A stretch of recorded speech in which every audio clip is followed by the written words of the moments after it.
I'm sorry, Maya Bennett said, shifting the cardboard box against her hip. I didn't mean to block the stairs. Ethan Ward barely heard her. He was staring at the empty air above her head, where 5 cold white words had appeared as clearly as a hospital wristband. Today. 6:42 p.m. Rainwater dripped from the ends of Maya's dark hair onto the hallway floor. She had one hand pressed around the bottom of the box, the other awkwardly tucked beneath a flap of cardboard that had split open. A thin red line crossed the back of her hand where the box had cut her, but she didn't seem to notice. She gave him a tired, polite smile, the kind strangers used in old apartment buildings when nobody wanted to admit the elevator smelled like wet plaster and cigarette smoke. Ethan looked at the cracked stairwell window, at the dim bulb flickering above them, at the slick wooden steps, at the elevator cage humming behind him like something old and impatient.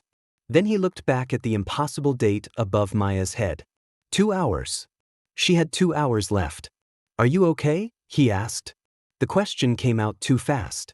Maya blinked. I'm fine. No one ever sounded less fine than the people who said it that gently. Ethan's grip tightened around the strap of his messenger bag.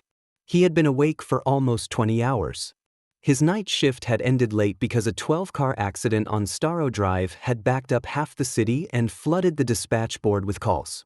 His coffee had gone cold sometime around 4 in the morning. His shirt still smelled faintly of burnt office coffee, antiseptic wipes, and the stale air of the emergency communications center.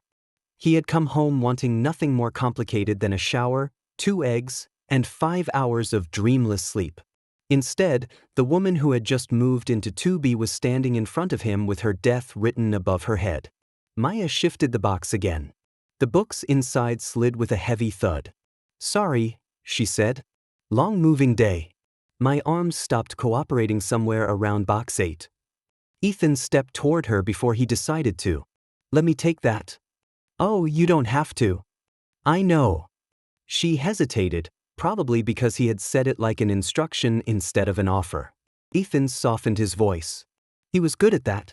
At work, he could talk panicked fathers through CPR, drunk college kids through fear, elderly women through the long, terrifying minutes before sirens arrived. He knew how to make his voice into something steady. I'm Ethan, he said. I live upstairs. 3C. Maya. 2B. She looked at the box, then at him. And I promise I'm usually better at first impressions.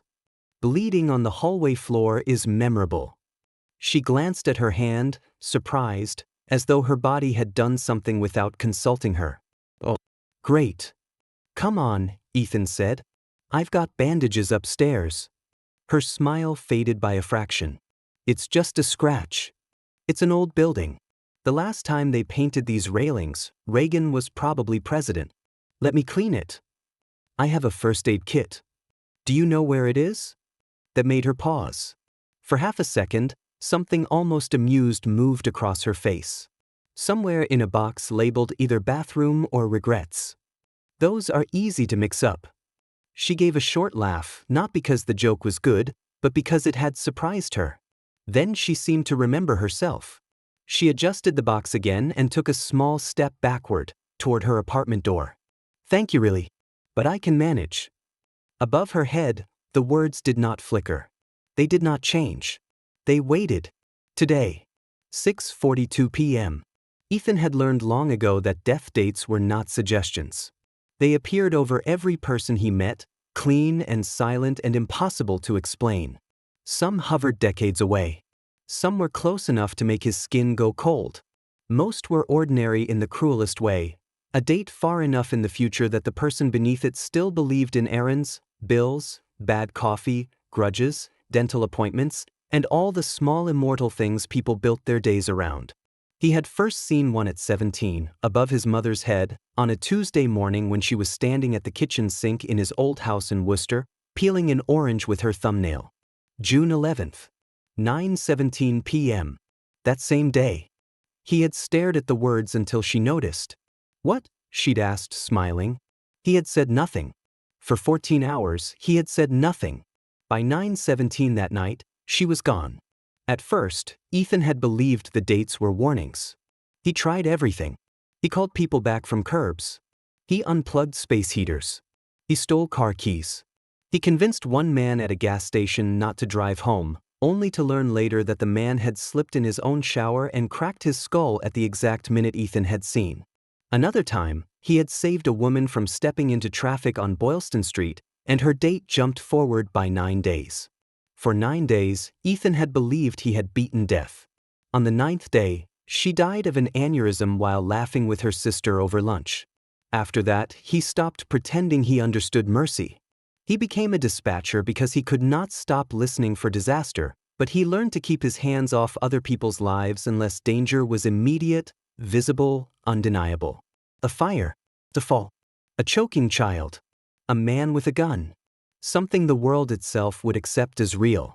A white date above someone's head was not something the world accepted. And yet Maya Bennett was standing in front of him with 2 hours left, holding a box of books like a woman carrying the last pieces of herself indoors. "You just moved in?" Ethan asked. "Yesterday."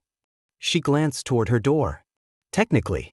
I slept on a mattress on the floor, so I'm not sure it counts. Boston welcomes everyone with back pain." It did feel personal. "Where from?" Her hand paused on the doorknob. "Cambridge." "That's not moving. That's rearranging." Another flicker of a smile. Smaller this time. "I needed a different view." The way she said it made the hallway feel colder. Ethan heard voices downstairs, a door shutting, the radiator clanking inside the wall. The ordinary sounds of a building not knowing someone inside it was scheduled to vanish before dinner. "What floor did you say you're on?" he asked stupidly. He already knew. He had watched her key turn in 2B. "Second."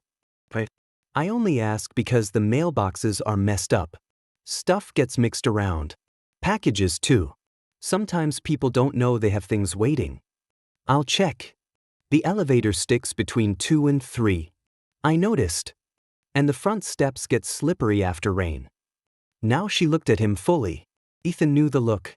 It was the look callers got in their voices when a stranger on the phone knew too much, cared too quickly, pushed into the wrong place. Maya's fingers tightened around the doorknob. "Do you always brief new neighbors like you're evacuating them?" "I'm a 911 dispatcher." That was true, at least. Her expression shifted. Not softened exactly. Adjusted. People always adjusted when they heard his job. They gave him a little borrowed trust, as if the title itself made him safer than he was. "That must be hard," she said. "It's mostly sitting." "I doubt that." He shrugged. "You get used to the noise." Maya's eyes moved over his face.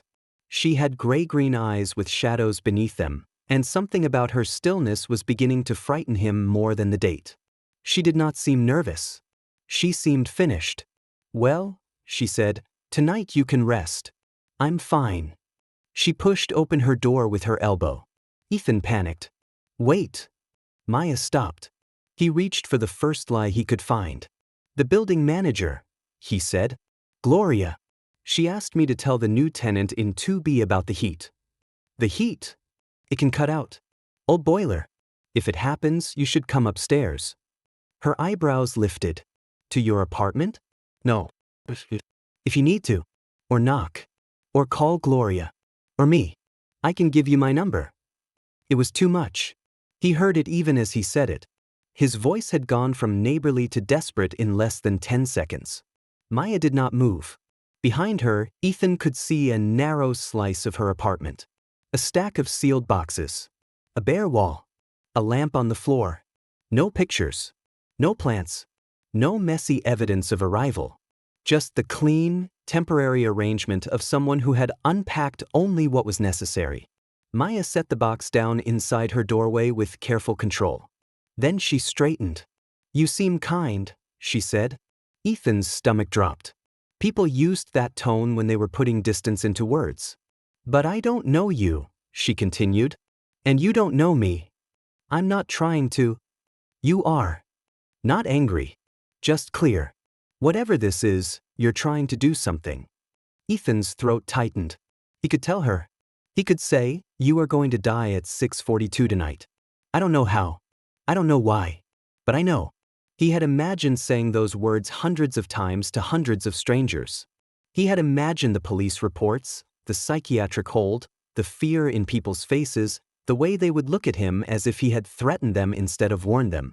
He had imagined his mother at the sink, orange peel curling under her thumb. Maya stepped back. "I'm sorry about your hand," he said. She glanced down at it again, almost absently. "I'll clean it." Then she closed the door. Ethan stood in the hallway, listening to the soft click of the lock. The date above her door should have disappeared with her. Usually, once a person was out of sight, the date went with them. But for one strange second, he could still see it in his mind, burned behind his eyes. Today, 6:42 p.m.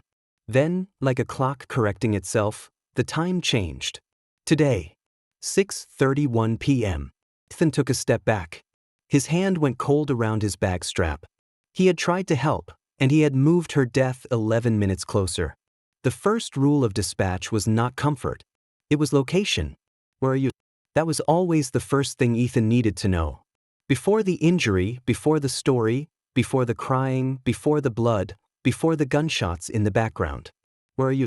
Because if the call dropped, if the caller fainted, if the line went dead, help still needed a place to go. Standing in the hallway outside Maya's apartment, Ethan had never felt the cruelty of that question more sharply. He knew where she was. He had no idea how to reach her.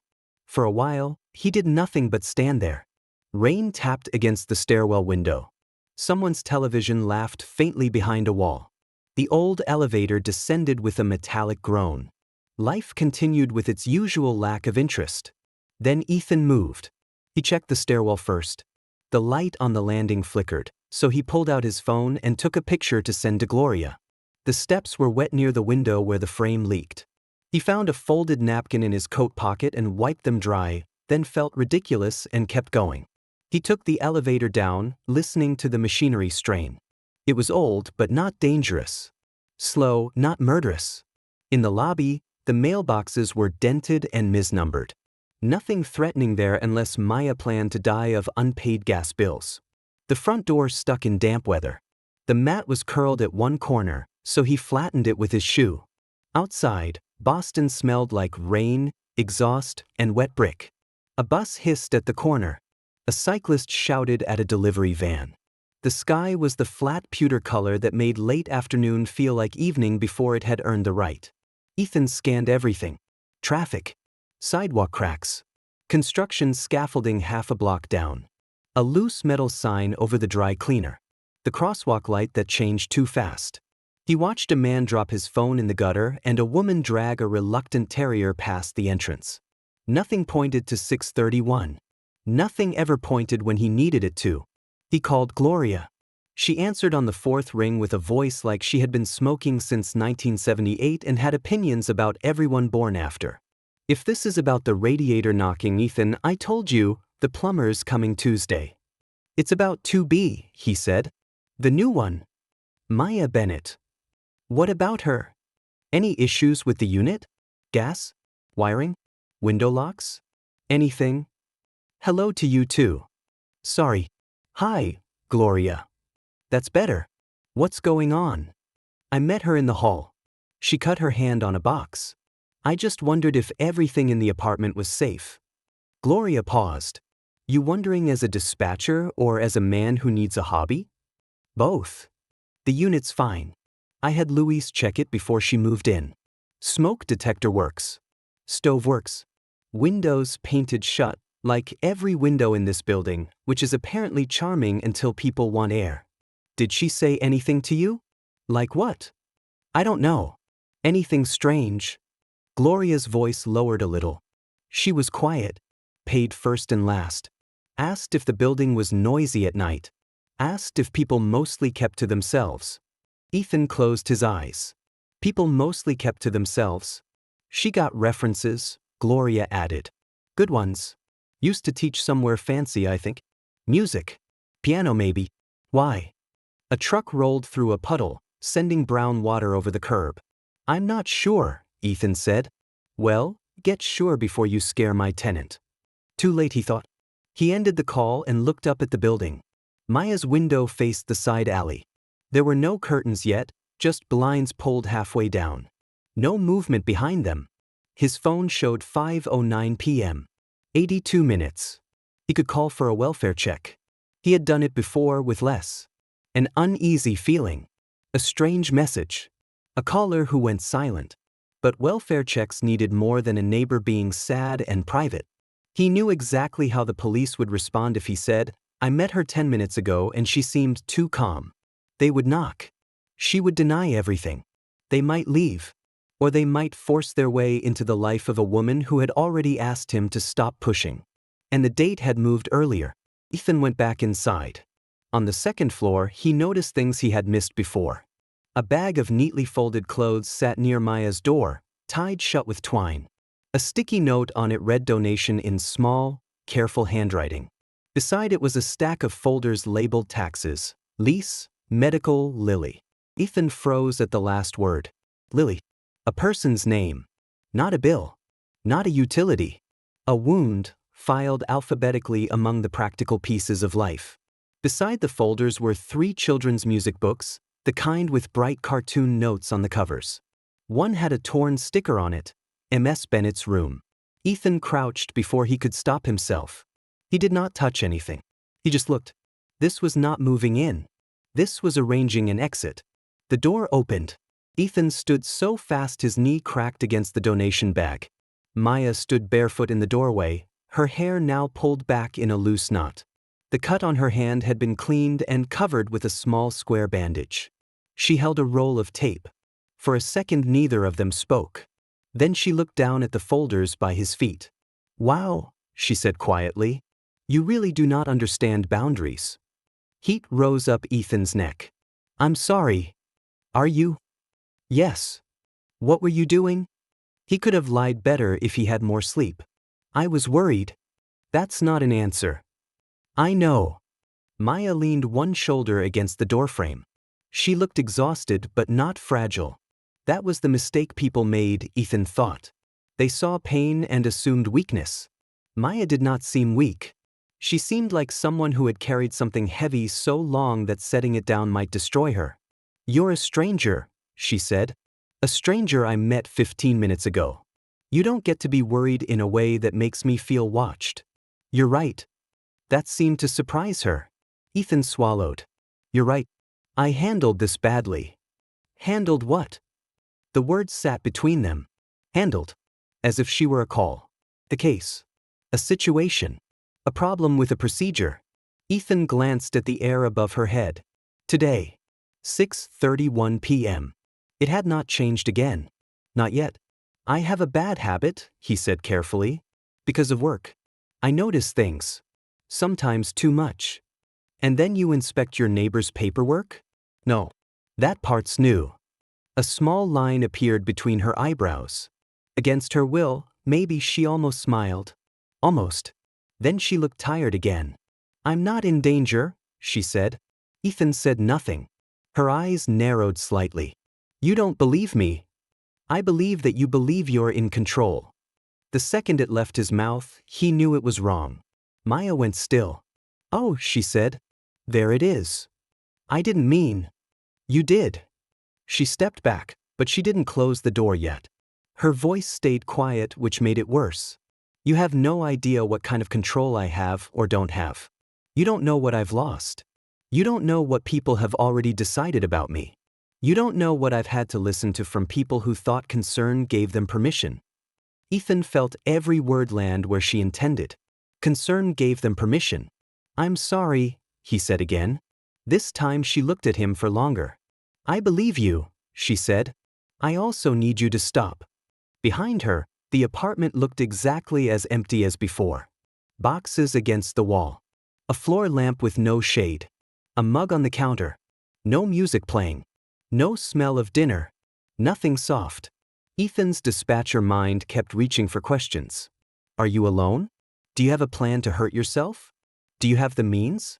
Can you move away from the bridge, the bottle, the window, the knife, the pills, the place where the world narrows to one decision?" But he was not on a call. Maya had not called him. She had not asked to be saved. So he asked the only question that didn't try to own her. "Is there anyone you want me to call?" Something moved through her face so quickly he almost missed it. A flicker of grief. Then shame. Then a door closing. No. Okay. No, not okay. That's not an invitation to ask again in a different way. I won't.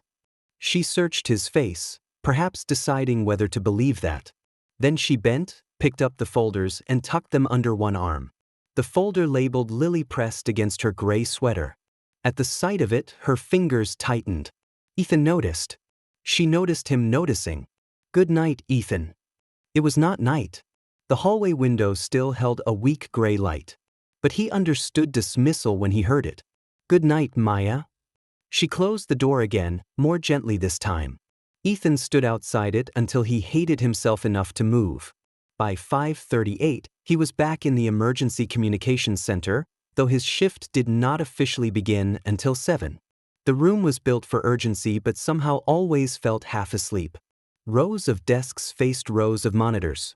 Maps glowed in layers of streets and unit numbers. Phones blinked.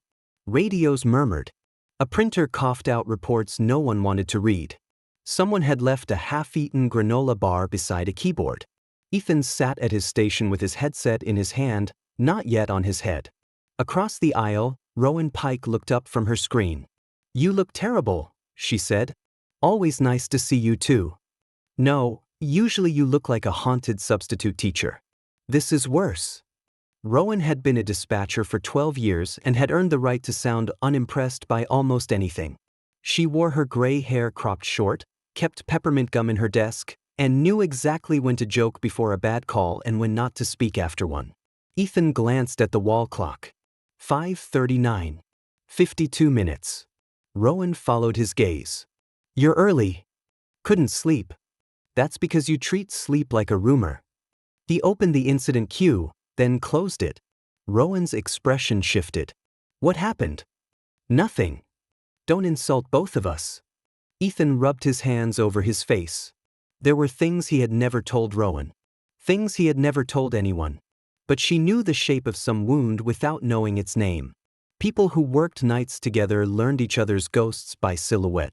There's a woman in my building, he said. Rowan waited. She just moved in. I think she might hurt herself. Rowan sat back slightly. The joke left her face. Why? He had answers and none of them were acceptable. She's too calm. Her apartment looks like goodbye. There's a death date over her head. I saw some things, he said. Donation bags. Organized paperwork.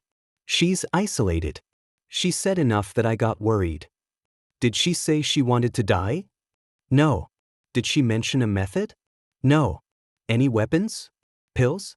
Alcohol? I don't know. History? I don't know. Name?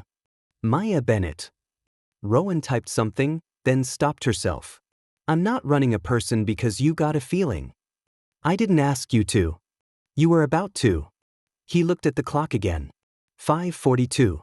Rowan lowered her voice. Ethan, if you think there's immediate risk, call it in. You know that. I don't know if it'll help. You don't have to know if it'll help. You have to know if there's enough reason. He laughed once, without humor. What? He shook his head.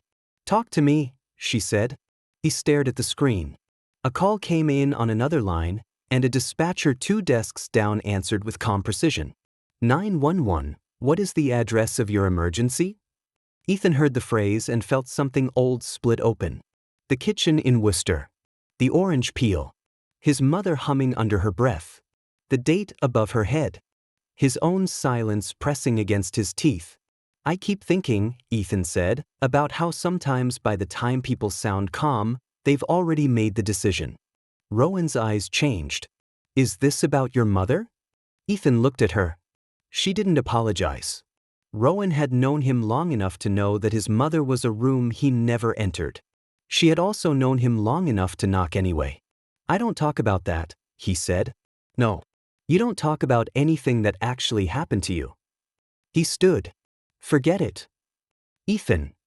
But he was already walking out, past the coffee machine, past the lockers, past the humming wall of other people's emergencies. In the hallway outside the operations room, he leaned against the cinder block wall and tried to breathe. He checked his phone. 5:47. 44 minutes. He could call. He should call. He imagined police at Maya's door.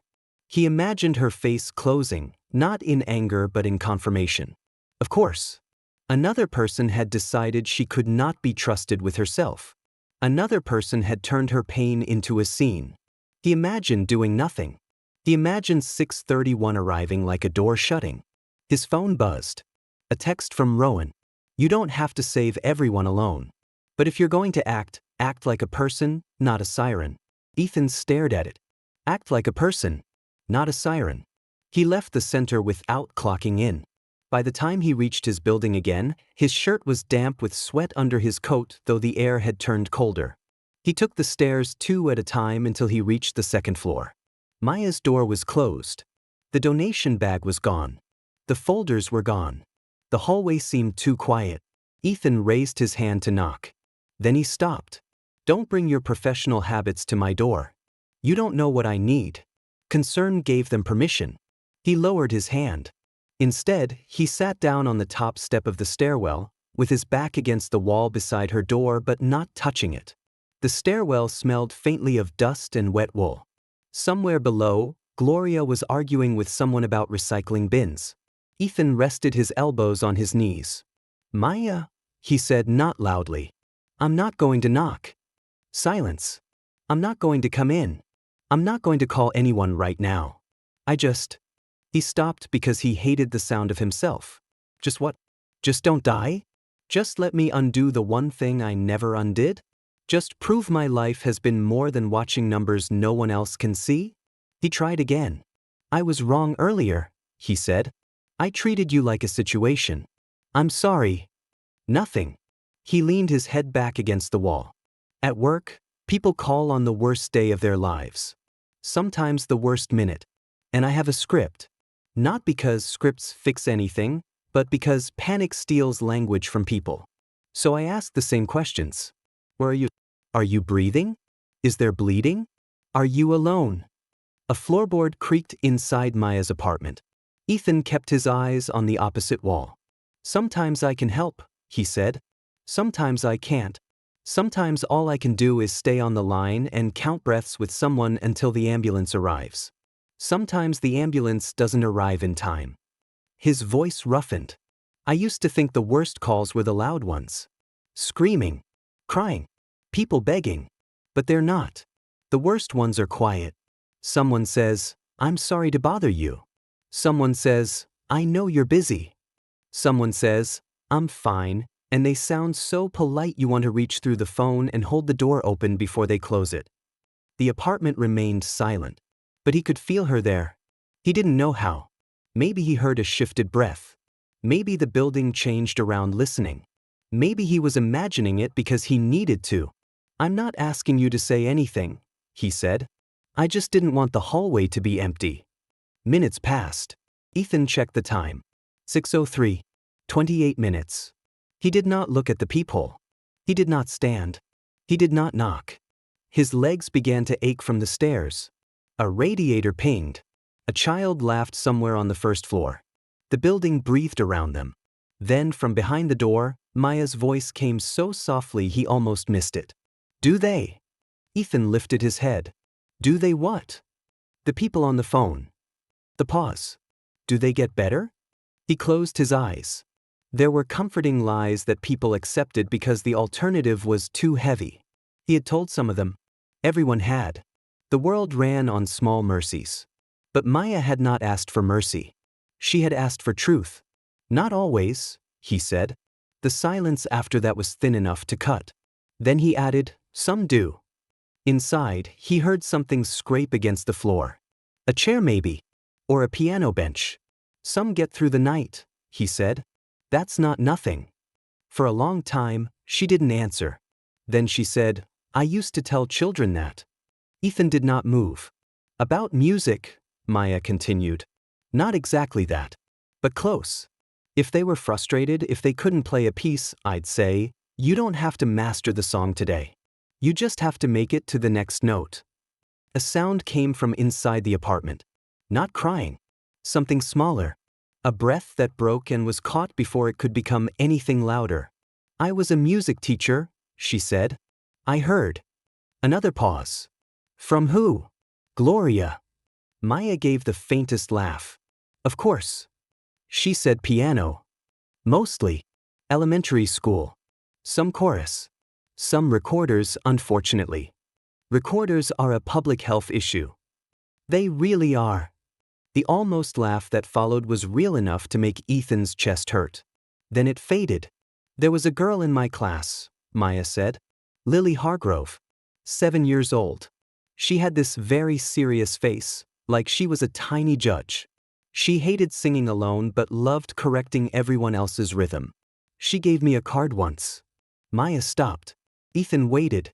The wall beside him seemed to hold the shape of her silence. She wrote, "You make sad days sound like music." Her mother helped with the spelling. The K in make was backward. Ethan looked down at his hands. They were clasped so tightly his knuckles had paled. What happened? He asked gently. Maya did not answer for so long he thought he had lost her. Then she said, "A field trip." 2 words and the hallway changed. It was supposed to rain, she said. The museum offered to reschedule. I said we should still go. The kids had been excited for weeks, and the buses were already arranged, and I thought, God, I thought I was being the cheerful teacher. The one who didn't cancel joy because of weather. Her voice remained level. Too level. Lily didn't want to go that morning. She wanted to stay back and help me organize the music room. I told her she'd have fun. I told her I'd see her Monday. Ethan's throat closed. She died on Saturday, Maya said. The words did not echo. They simply entered the hallway and stayed there. I'm sorry, he whispered. So was everyone. Not bitter. Worse than bitter. Empty. The school. The bus company. The museum. The city. The investigation said it wasn't my fault. The driver had a medical emergency. The crash would have happened whether I was there or not. Lily's parents never blamed me, which somehow made it worse. People kept telling me I couldn't have known. She laughed once, and it was a broken sound. But I was the adult who told her to get on the bus. Inside the apartment, something small clicked open. The box latch, maybe. I stopped teaching after that. At first everyone said I was taking time. Then too much time passed, and people stopped saying anything. Ethan wanted to tell her she deserved to live. He wanted to tell her Lily would not want this. He wanted to say all the things people said when they needed pain to behave. He said none of them. Instead he said, what was her favorite song? Maya made a sound that could have become a sob if she had let it. Here Comes the Sun. She liked the do-do-do part. She thought lyrics were less trustworthy than melodies. She sounds smart. She was. The word trembled. She was so smart. Ethan bowed his head. The old hallway light flickered above him, dimmed, then steadied. Behind the door, Maya said, "Why are you still here?" "Because you are supposed to die in 20 minutes. Because when my mother died, I was alone with what I knew. Because I have spent 18 years confusing distance with wisdom. Because I don't want this building to become the place where your last words were, 'I'm fine.'" He said, "Because I know what it's like to be trapped in the sentence you didn't say." The door stayed closed. But Maya did not ask him to leave. At 6:12, Ethan went upstairs. He didn't want to. Every step away from Maya's door felt like betrayal. But something in him had begun to understand that sitting outside her apartment was not the same as being useful. He needed to stop reacting to the clock and start telling the truth, at least to himself. His own apartment looked exactly as he had left it. Dishes in the sink, mail on the counter, a blanket half fallen off the couch.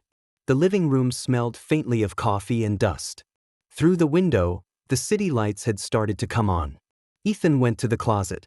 On the top shelf, behind winter gloves and a broken humidifier, was a shoebox he had not opened in years. He brought it to the kitchen table and sat beneath the single yellow light. Inside were objects with no value to anyone else. A hospital visitor badge with his name misspelled as Ethan. A photograph of his mother at 38, laughing at something outside the frame. A grocery list in her handwriting. A sealed envelope addressed to her that he had written when he was 17 and never mailed. because she was already dead by the time he finished it. He touched the envelope but did not open it. His mother's name had been Laura Ward. She had worked in the circulation department of the public library, wore reading glasses on a chain though she was always losing them, and believed toast tasted better if it was cut diagonally. She had sung under her breath constantly, badly, and with full confidence. On the morning of June 11th, she had stood at the sink peeling an orange. The date above her head had been so bright Ethan thought for one insane second that sunlight had caught steam from the kettle. That evening, she complained of a headache. By the time he said, "Mom?" she was already on the kitchen floor. For years, he had told himself the worst part was not warning her. But the deeper truth was uglier. The worst part was that he still did not know whether warning her would have mattered. If he had said, "You're going to die tonight," would she have gone to the hospital? Would doctors have caught the aneurysm? Would she have lived? Or would death have found another hallway, another vessel, another way through? He had built his entire life around not knowing. At 6:18 his phone buzzed. A known number. He answered before the second vibration. "Ethan." Maya's voice. He stood so quickly the chair scraped backward. "I'm here. I got your number from Gloria."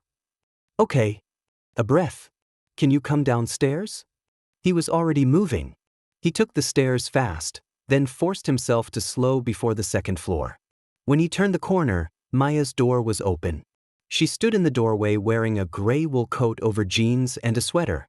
Her hair was tucked behind one ear. In her hands, she held a small old tin box, blue with faded flowers painted on the lid. Above her head, the date waited. Today. 6:31 p.m. Ethan stopped breathing.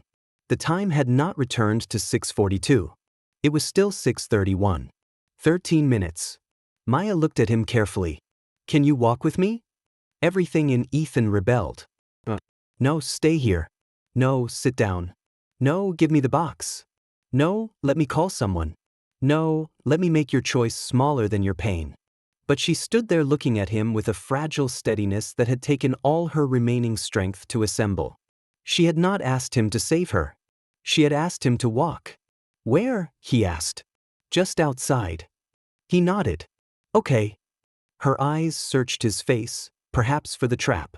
He put both hands where she could see them. "I'll stay 2 steps behind unless you want me closer." Maya looked down at the tin box. "People always move too close when they're scared," she said. "I know." "Do you?" "Yes." She nodded once. They left the building without another word. The rain had stopped, but everything still shone with it. Streetlights trembled in puddles. Cars rolled by with wet whispers. The wind coming off the Charles carried the cold smell of river water and stone. Maya walked with the tin box held against her ribs.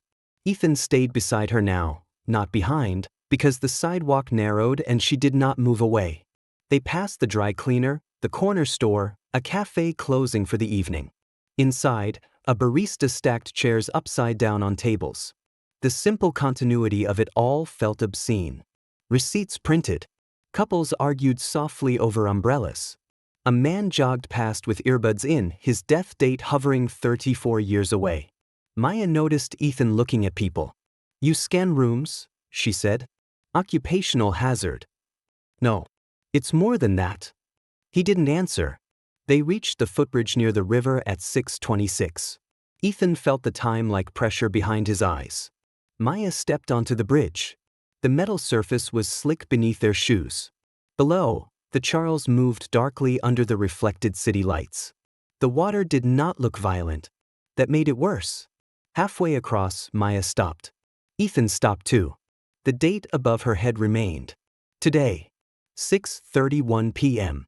5 minutes. He took his phone from his pocket. Maya heard the movement and looked back. "Are you calling someone?" His thumb hovered over the emergency screen. One press. A dispatcher would answer. He would give the location. Units would come. Maybe fast enough. Maybe not. Maybe Maya would hate him. Maybe hatred was better than death. Maya's gaze dropped to the phone, then rose to his face. "I can't stop you," she said. Her voice held no accusation. That was what nearly broke him. She was giving up even on anger. Ethan stared at the emergency call button. Then Rowan's text returned to him. Act like a person, not a siren. His hand shook. Slowly, he locked the phone and put it away. Maya's lips parted slightly. Ethan moved to the railing, but not close enough to touch her. Then let's not fix it tonight, he said. Let's just survive it.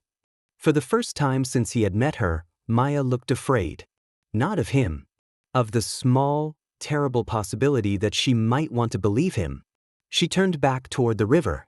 Everyone keeps telling me it wasn't my fault, she said.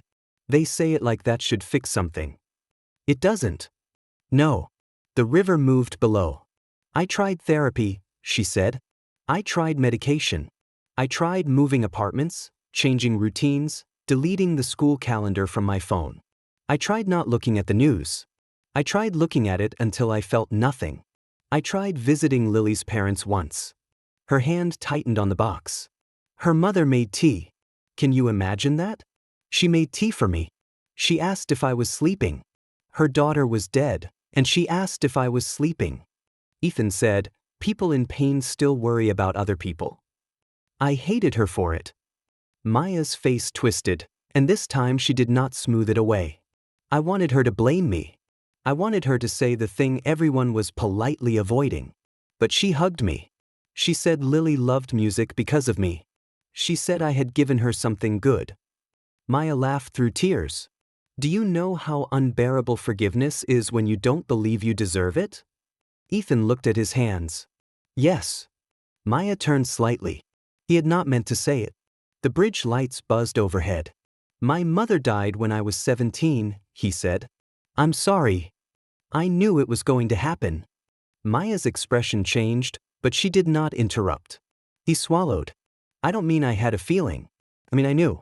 I saw something that told me the exact day and time, and I didn't say anything because I was scared she'd think I was losing my mind. The truth, once spoken, sounded both impossible and smaller than the silence that had held it for 18 years. Maya stared at him. Ethan forced himself not to look away. You asked why I was still here, he said. That's why. Not only because of you. Because of her.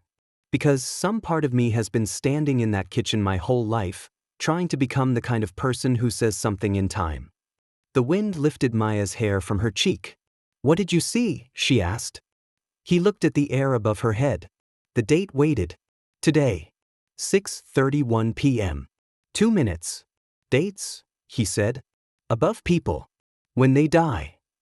Maya did not laugh. She did not step back. She looked too tired to be shocked in any ordinary way. And mine? Ethan closed his eyes. Today. A long silence. What time? His throat worked. 6:31.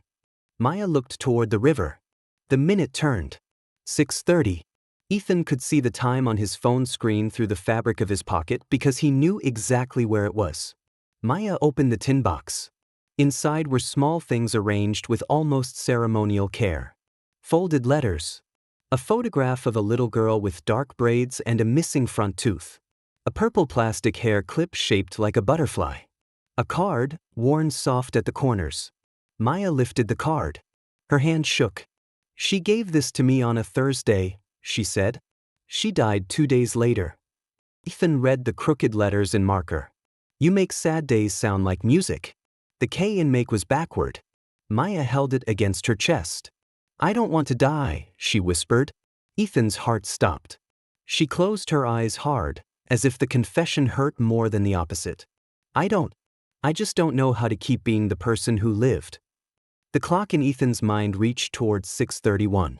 He wanted to grab her. He wanted to pull her away from the railing. He wanted to force life into her by sheer terror. Instead, he said, then don't be that person tonight. Maya looked at him through tears. Be the person who makes it to the next note. Her face crumpled. The minute changed. 6:31. Ethan did not breathe. Maya did not move toward the railing. She did not drop the box. She did not vanish. She stood on the bridge clutching a dead child's card and crying so silently that it seemed the whole city had leaned in to hear. Above her head, the date flickered. Ethan stared. The white letters blurred, broke, and reformed. Tomorrow. 6:42 p.m. He made a sound he did not recognize. Maya looked up. What? Ethan laughed once, and it came out almost like grief. It changed. Her eyes searched his. To what? Tomorrow.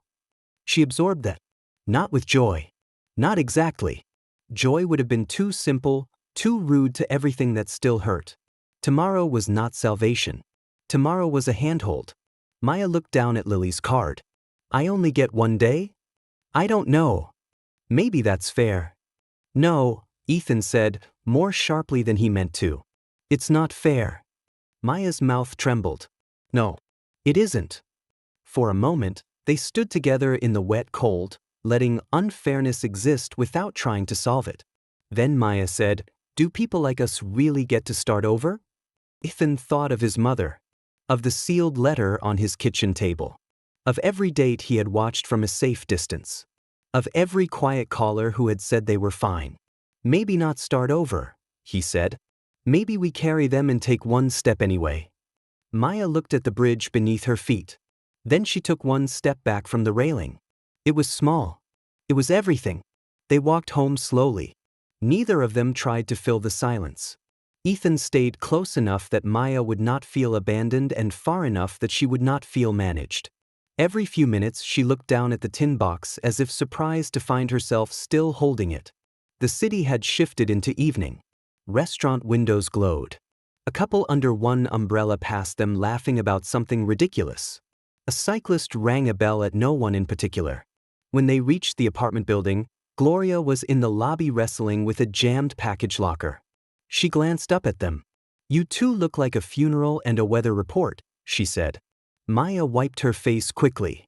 Ethan said, the package locker winning? For now. Gloria narrowed her eyes at him, then at Maya, and something in her expression softened without becoming sentimental. You need anything, honey? Maya opened her mouth. Ethan saw the old reflex in her. I'm fine. Sorry. Don't worry. I can manage. Maya's hand tightened around the tin box. Then she said, not right now. Thank you. Gloria nodded as if that answer mattered. Right now is enough. They took the stairs. At Maya's door, Ethan stopped. She noticed. You're not coming in? You didn't ask me to. A trace of exhaustion touched her smile. That's new for you. I'm learning at a humiliating pace. She looked at her door as though it belonged to someone else. I don't know what happens when I go in there. I can sit outside again. She looked at him. I'm not saying that to make you responsible. I know. Do you? Yes. He leaned against the wall, then slid down until he was sitting on the floor beside her door. I'm responsible for sitting in a hallway. That's my whole job right now. Maya stood over him, holding the box. You have a strange resume. It's mostly night shifts and bad chairs. For the first time, her smile lasted more than a second. Then she went inside. The door closed but did not lock immediately. Ethan sat with his back to the wall and listened to the apartment breathe. There were small sounds. The tin box being set down. A drawer opening. Water running. A chair moving. Then silence. He checked the time. 7:04. His phone showed 6 missed calls from Rowan and 1 text. Tell me you're alive or I'm sending someone to yell at you. Ethan typed back, alive. Long story. I acted like a person. Rowan replied almost immediately, that sounds medically unlikely. Call me later. Ethan smiled despite himself. Inside Maya's apartment, silence stretched. Then he heard her voice. At first he thought she was talking to him, but the words were too muffled, the rhythm wrong. A phone call. No, Maya said softly. Claire, please don't hang up. Ethan lowered his head. The pause. I know it's been months. Another pause, longer. I'm sorry too. The hallway light hummed above him. Maya's voice broke. I don't think I should be alone tonight. Ethan closed his eyes. There was not the bridge, not the change date, not his impossible sight. This was the moment life entered the room again. One person reaching for another before the night could close. He pressed the heel of his hand against his eyes and breathed through the ache in his chest. Maya cried then. Not loudly. Not dramatically. She cried like someone who had been holding a glass bowl for too long and finally let another pair of hands take part of its weight. Ethan did not move. He did not knock to ask if she was all right. He did not make her survival about his relief. He just stayed. Later, when footsteps rushed up the stairs and a woman with Maya's eyes and a red scarf appeared in the hallway, Ethan stood. Claire Bennett stopped when she saw him. She looked frightened, furious, and grateful in the span of one breath. "You're Ethan?" "Yes." Claire's face tightened.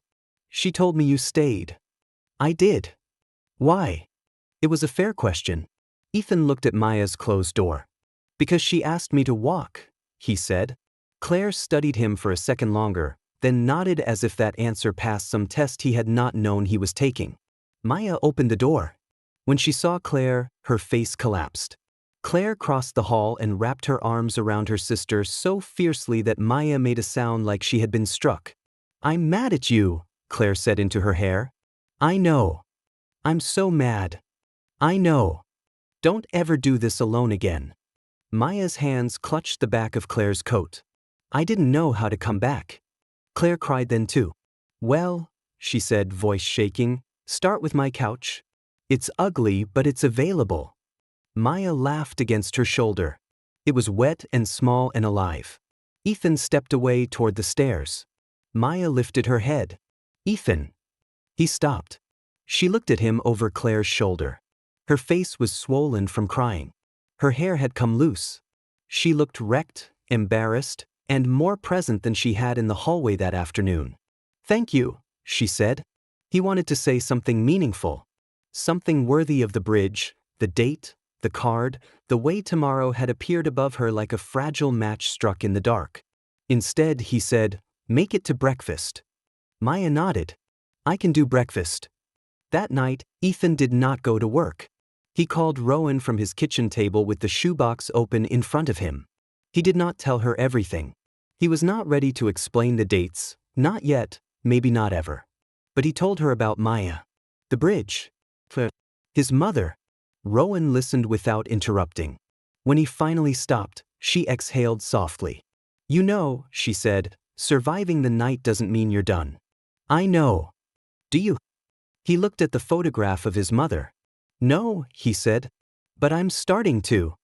After the call, he opened the letter he had written at 17. "Dear Mom." That was as far as he got before the past rose up and swallowed the room. The letter was messy, angry, full of apologies no one could receive. He had written, "I saw it and I was scared." He had written, "I'm sorry" 11 times. He had written, "I don't know how to be a person without you in the house." At the bottom, in handwriting that had turned jagged from exhaustion, he had written, "If I could go back, I would say something." Ethan sat there until the kitchen light buzzed and the city outside quieted into the strange deep hush before dawn. Then he turned the paper over and wrote one sentence on the back. "I said something today." The next morning, Maya's date still said tomorrow. Ethan saw it when Claire opened the door to carry out an overnight bag and Maya stood behind her in the same gray sweater, holding a toothbrush and looking as though she had slept badly but slept. Tomorrow. 6:42 p.m. Ethan felt a fresh stab of fear. Maya noticed his face. "It didn't change far, did it?" she asked quietly. Claire, halfway down the hall, turned. "What didn't?" "Nothing," Maya said. Ethan looked at Maya. "No. Not far." Maya absorbed it with a strange calm. "Okay. It may change again. Or not." "Maya." She held up one hand, not unkindly. "One day," she said. "Let me have one day without trying to solve the whole rest of my life." He nodded. "You're right. I'm going to Claire's. Then a doctor.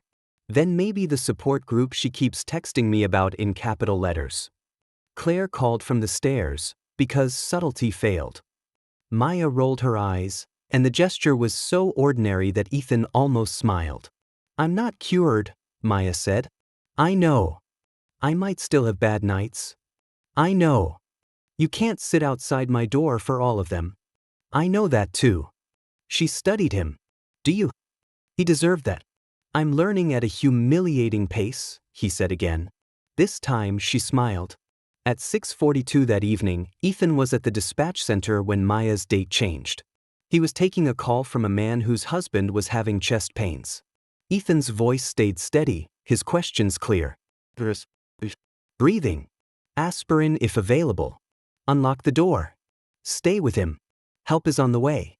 On his break, he checked his phone. A text from Maya. Still here. A second text followed.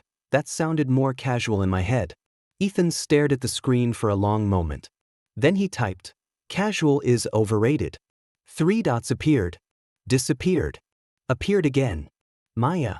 Claire made soup. I cried into it. Progress? Ethan. Soup-based progress counts. Maya. Thank you for not asking what my date says now. Ethan looked across the room. A police officer stood by the supervisor's desk, laughing at something Rowan had said. Above his head floated a date in 2059. Rowan's hovered in 2048. The room was full of endings, as it always had been. But for once, Ethan did not feel trapped beneath them. He typed, "What matters is you texted." Maya answered after a minute, "I'll text tomorrow too."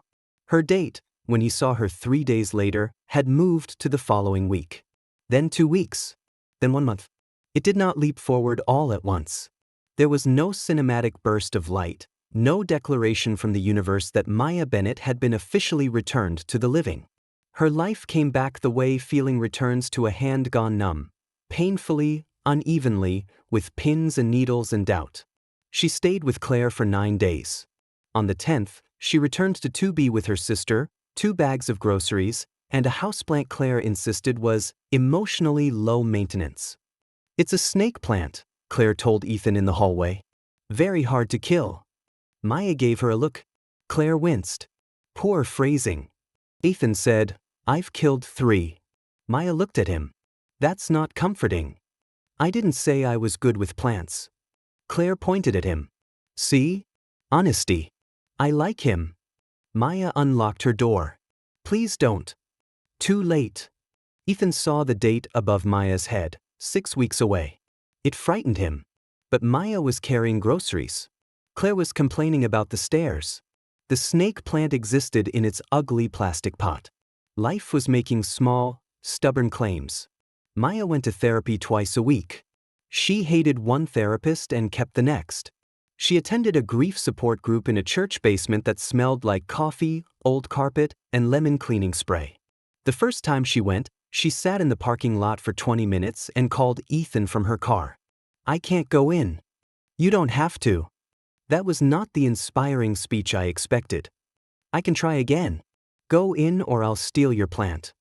She made a choked sound that might have been laughter. "I hate that plant." "Then I'll give you another one." "You're cruel." "I've been told." She went in.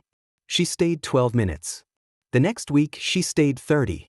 Ethan kept working nights, but something in him began to change in ways that embarrassed him with their simplicity. He bought fresh coffee instead of drinking whatever sludge was left in the office pot. He took Rowan's advice and switched 1 shift a week to a daytime training role. He called Gloria back when she asked for help carrying a bookshelf instead of pretending not to see the voicemail. He also started writing to his mother. Not long letters. Sometimes only a line. "Today I answered a call from a woman who sounded like you when she was trying not to panic. Today I made eggs and cut the toast diagonally. Today I told someone I was scared." He did not know where the letters went. Maybe nowhere. Maybe that was all right. One Saturday in March, Maya knocked on his door holding a music book. Ethan had been cleaning, badly. His living room looked as if a mail truck had exploded. Maya glanced past him. "You live like a divorced raccoon."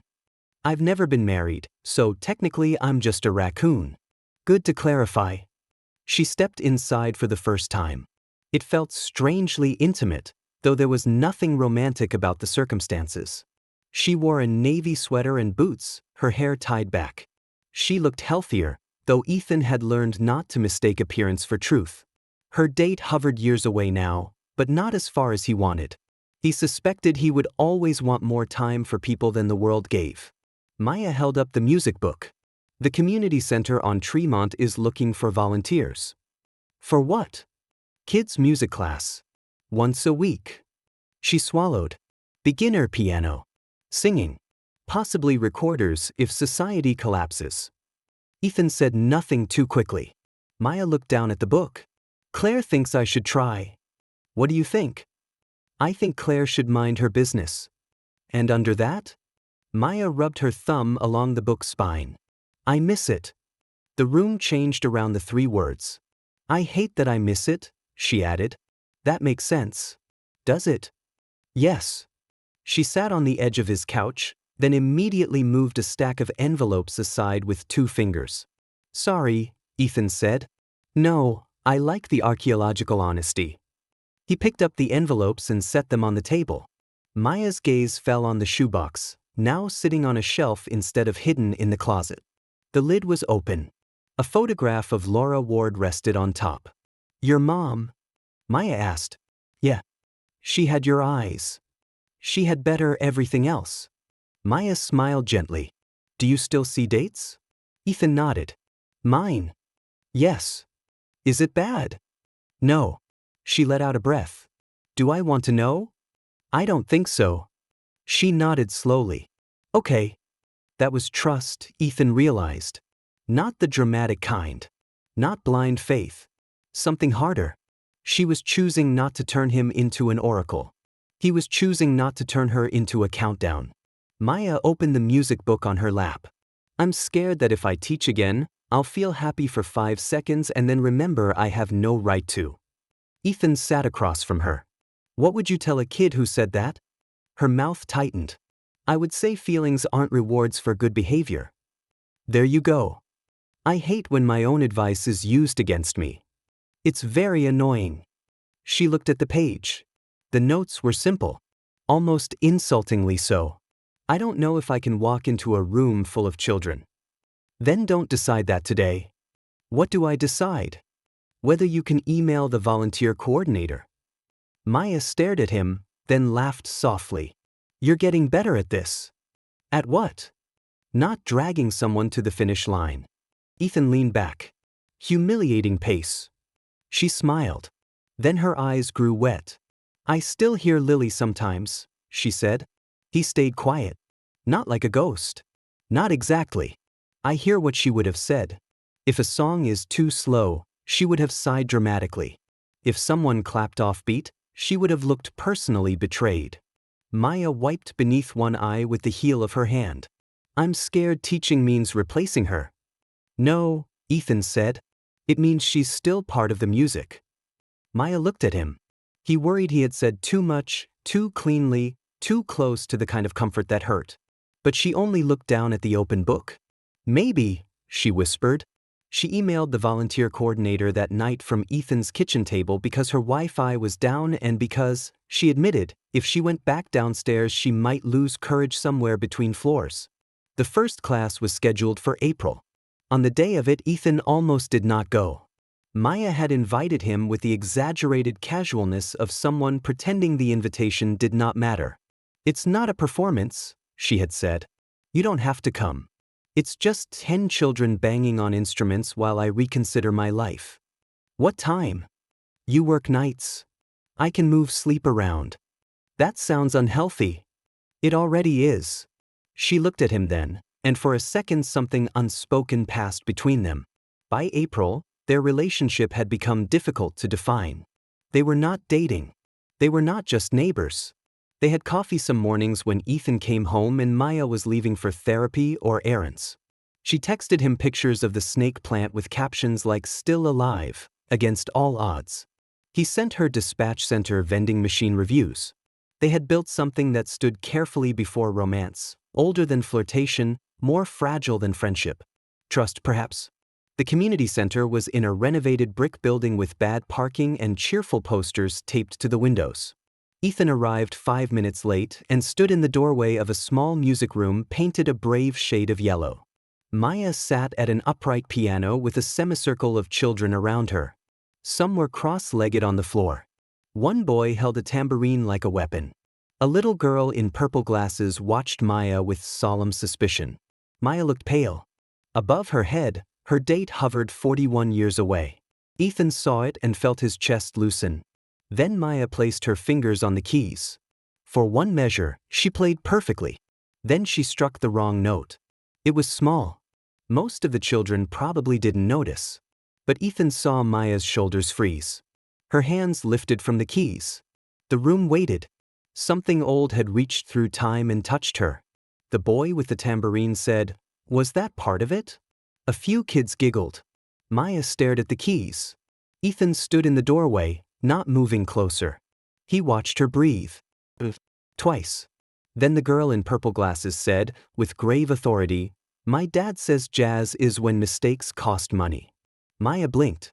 The room burst into laughter. Maya laughed too. It startled her so much she looked toward the doorway. Ethan met her eyes. He did not nod dramatically. He did not make a face that said, "You can do this." He simply stayed where he was. Maya looked back at the keys. "That," she told the children, "was not jazz. That was me playing the wrong note." "Can we play wrong notes?" the tambourine boy asked. "Absolutely," Maya said. "But first we learn where the right ones are, so our wrong notes have personality." The class continued. Maya's voice shook at first, then steadied. She taught them a rhythm game. She let them clap too fast and then taught them to listen to each other. She asked their names and remembered them. When one child grew frustrated and shoved a hand into his hoodie pocket, Maya crouched beside him and said, "You don't have to get the whole song today. Just the next note." Ethan looked away. Not because he was embarrassed. Because some moments deserved privacy even when they happened in a room full of children. After class, Maya stayed behind to stack music sheets. Ethan helped collect escaped crayons from under chairs. The girl in purple glasses approached Maya. "You're nicer than my soccer coach," she said. Maya gave this appropriate consideration. "High praise." He yells. "I try not to." "Are you coming back next week?" Maya's hand paused over the sheet music. Ethan saw the question pass through her. "Not forever. Not the whole life. Just next week." "Yes," Maya said. "I'm coming back next week." The girl nodded, satisfied, and ran after her mother. Maya stood very still. Ethan waited until they were alone. Then he said, "That sounded like progress." Maya pressed the music sheets against her chest. "Today I didn't want to live a whole life." Ethan's throat tightened. She looked at him, eyes bright but steady. "But I wanted to live to next week." A small, uncertain smile. "Does that count?" He thought of the bridge, the tin box, the first text, the plant, the wrong note, the child asking if she would return. "It counts a lot," he said. Maya nodded. Then, without warning, she crossed the room and hugged him. Ethan froze for half a second before his arms came around her. She held on tightly, not like someone falling, but like someone confirming a solid thing existed. "Thank you for staying outside the door," she said into his shoulder. He closed his eyes. "Thank you for opening it." In June, on the anniversary of Lily's death, Maya did not disappear. That was the word Claire used, and Maya hated it.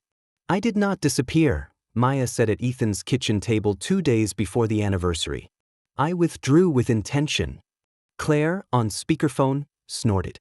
"You ignored 17 texts and sent one thumbs-up emoji after I threatened to drive over." It was a very communicative thumbs-up. It was emotionally bankrupt.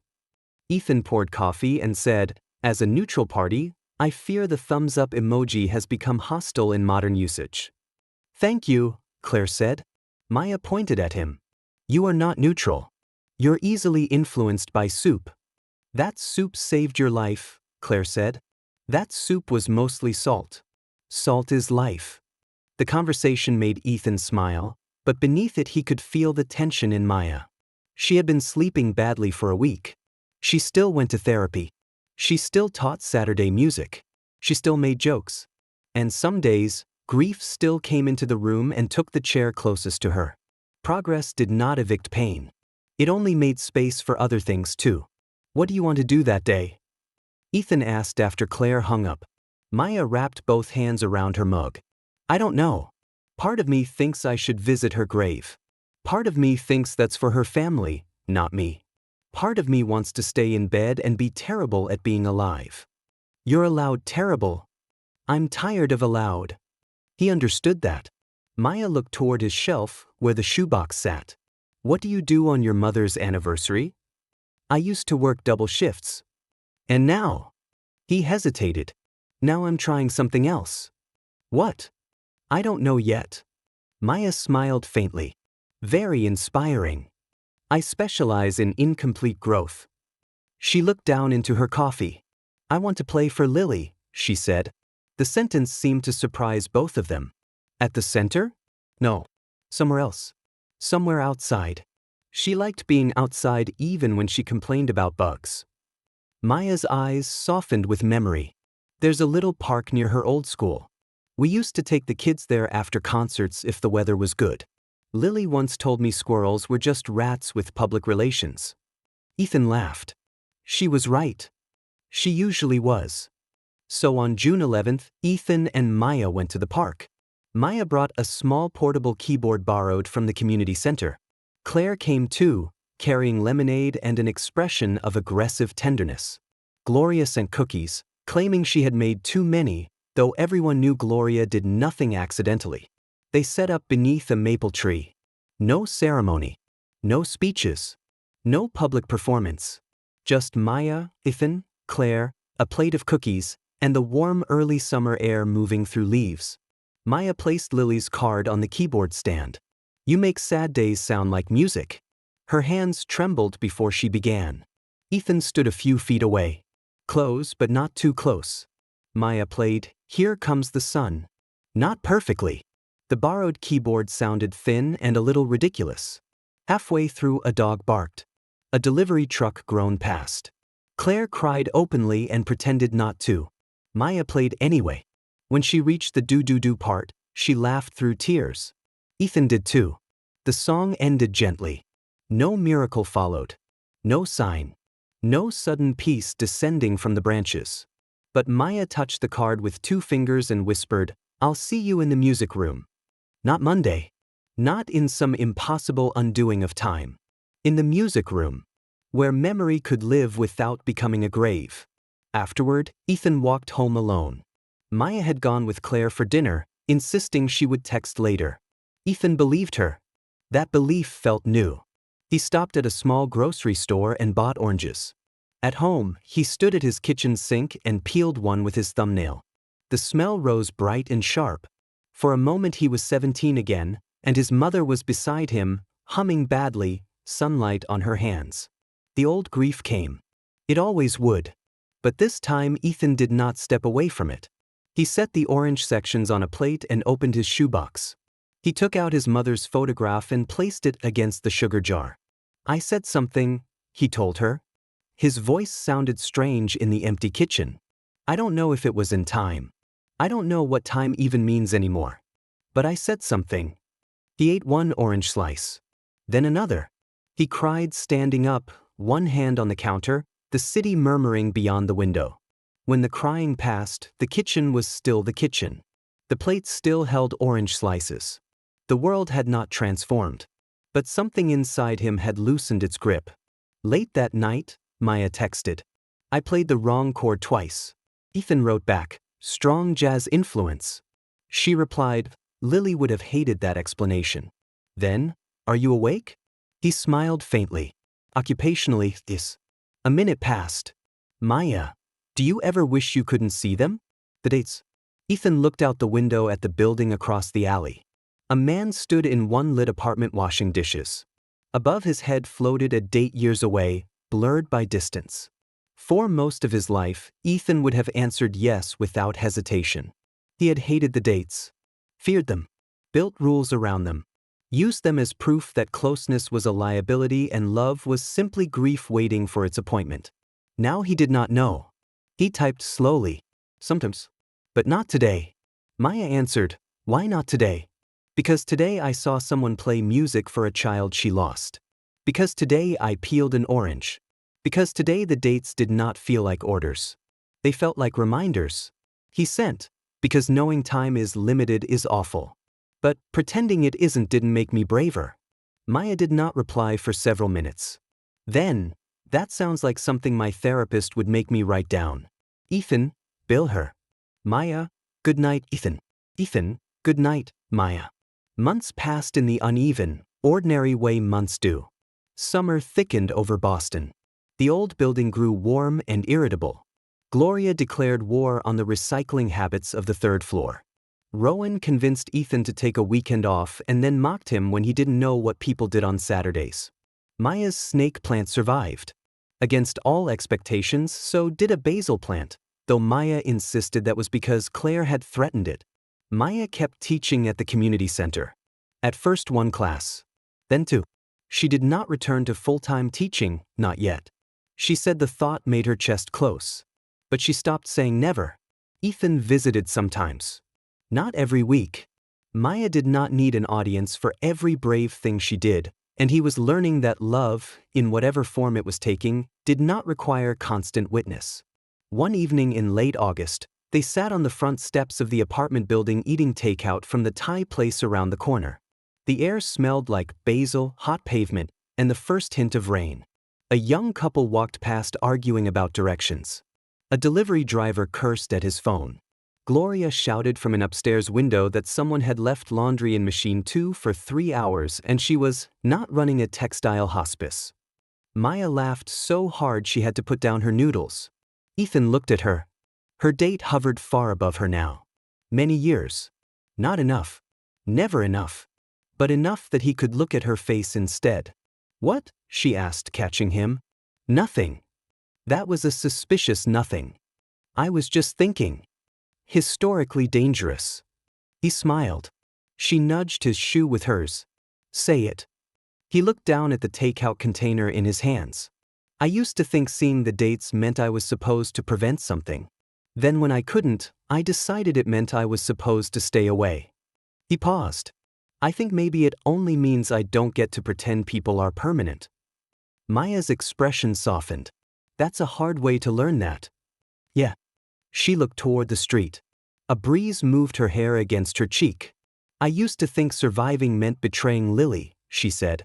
Like every good day was evidence against me. And now I think, she took a breath. Maybe grief is not proof that love failed. Maybe it's proof that love had somewhere to go and nowhere to land. Ethan sat with that. Maya smiled faintly. Too much. No, he said. Just enough. She leaned her shoulder against his.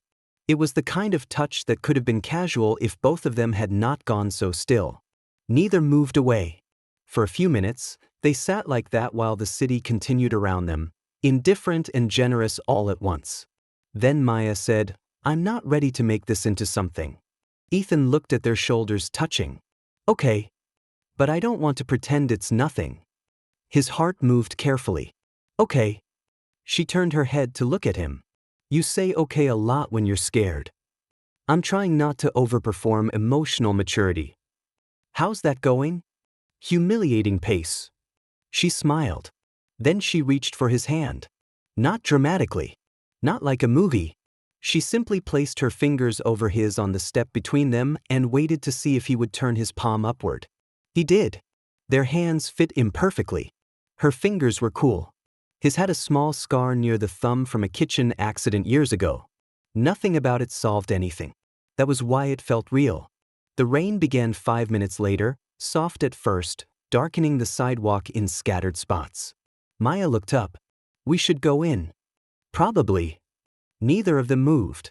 Gloria yelled from above. If you two get pneumonia on my steps, I'm raising rent. Maya burst out laughing. Ethan did too. They gathered the takeout and went inside. In October, Ethan finally told Maya the whole story of his mother. They were in his apartment, assembling a cheap bookshelf Gloria had found lightly used, which turned out to mean missing 3 screws and smelling faintly of someone else's basement. Maya sat cross-legged on the floor with the instruction sheet upside down. I think this diagram is gaslighting us, she said. Ethan held 2 boards together. That's not where that piece goes. You don't know that. It has a label. Labels are a social construct. The label says B. Maya looked at the board. Fine. Capitalism wins. They were both laughing when Ethan saw his mother's photograph on the kitchen shelf. The laughter faded not because the moment demanded sadness, but because he was tired of stepping around the place where truth lived. I saw her date that morning, he said. Maya looked up. Ethan kept his eyes on the unfinished bookshelf. She was making breakfast, peeling an orange. I thought maybe I was sick. Or dreaming. She asked me what was wrong, and I said nothing. I went to school. I came home. I watched the clock all day. The screwdriver felt cold in his hand. She had a headache after dinner. She said she was going to lie down. I asked if she wanted water. That was the last thing I said before she collapsed. Maya did not move. I've replayed it so many times that I don't know what the actual memory is anymore, he said. In some versions, I tell her. In some, she laughs. In some, she believes me. In some, we go to the hospital and she lives. In some, we go and she dies anyway, and at least she dies knowing I tried. His voice tightened. But I didn't try. I froze. And then I spent 18 years calling it respect for fate. Maya set the instruction sheet down. You were 17. I know. Do you? He smiled sadly. Not always. She came across the floor and sat beside him. Their shoulders touched, familiar now but still careful. Can I say something that might make you mad? She asked. Probably. You talk about your mother like she was a test you failed. But she was your mother. She loved you before that day. That matters too. He closed his eyes. I know it should. It does whether you feel it or not. He laughed softly, painfully. That sounds like something my therapist would make me write down. Bill her. He looked at Maya. She touched his wrist. For what it's worth, she said, I don't think you saved me because you knew my date. He frowned. Maya, I think you saved me because you stopped making the date the most important thing. The room went quiet. Ethan looked at the half-built bookshelf, at the scattered screws, at the photograph of his mother watching over the kitchen from beside the sugar jar. Then he said, I didn't save you. Maya's eyes shone. No, she said. You stayed. That gave me enough room to reach. He nodded once, because speaking would have broken something open too quickly. They finished the bookshelf badly. It leaned a little to the left. Gloria declared it structurally full of personality. Maya placed one music book on it and said it was now a cultural institution. By winter, Maya's apartment looked lived in. There were curtains now. A blue rug. A stack of sheet music beside the piano Ethan helped her find online. The snake plant sat near the window, smugly alive. On the wall near the kitchen hung one framed photograph, not of Lily, but of a classroom chalkboard covered in children's drawings of musical notes with faces. Lily's card stayed on the piano. Not hidden. Not enshrined. Present. One snowy morning, almost a year after Maya moved in, Ethan stood outside to be holding 2 coffees while she unlocked the community center door ahead of a winter recital. I still think calling it a recital is aggressive, she said. It's 6 children playing short songs for parents who will film vertically. Exactly. Society isn't ready. Inside, the room smelled like paper snowflakes, coffee, and nervous children. Folding chairs lined the back wall. A lopsided banner read Winter Music Morning because Maya refused to call it a concert. Kids arrived bundled in coats, cheeks red from cold. Parents shook snow from boots. Claire came with Gloria, who claimed she was attending only because someone needs to clap on beat. Rowan appeared too, to Ethan's surprise, wearing a dark coat and carrying a peppermint lot. You're outside in daylight, she told him. I had to see it. Ethan hugged her, awkwardly and warmly. Maya watched from the piano, smiling. For a second, Ethan looked around the room and saw dates everywhere. Parents. Children. Rowan. Gloria. Claire. Maya. The old fear rose by habit. Then the first child sat at the piano, placed both hands carefully on the keys, and played 3 wrong notes in a row. Maya leaned down and whispered something. The child nodded. Started again. This time, the first note rang clear. Ethan listened. He thought of all the ways a life could end, and all the ways it could continue before then. Bad bookshelves. Soup. Wrong notes. Snow melting from boots. A woman laughing after believing she never would. A man learning that warnings were not the same as love. Maya looked over at him. He smiled. She smiled back. Later, after the recital, After the children had eaten too many cookies and Gloria had given unsolicited rhythm critiques to a 6-year-old, Maya stayed behind to close the piano. The room had emptied. Snow tapped softly against the windows. Ethan stood by the door. Maya picked up Lily's card from the music stand. She had brought it with her that day, tucked inside her folder. She read it, then placed it gently on top of the piano. "You know," she said, "for a long time I thought this card was a sentence. Like proof of what I destroyed." Ethan waited. "Now I think it might have been an instruction." She sat at the piano. Her hands hovered over the keys. Outside, a bus sighed at the curb. Somewhere down the hall, a child laughed. The building's old pipes knocked in the walls like a nervous percussion section. Maya played one note. It trembled in the quiet room. Then another. Then a simple melody, slow and imperfect and alive. Ethan did not interrupt. He did not ask what song it was. He did not look at the date above her head. For once, the future could wait its turn. Maya kept playing, and the room filled with the sound of a sad day becoming music.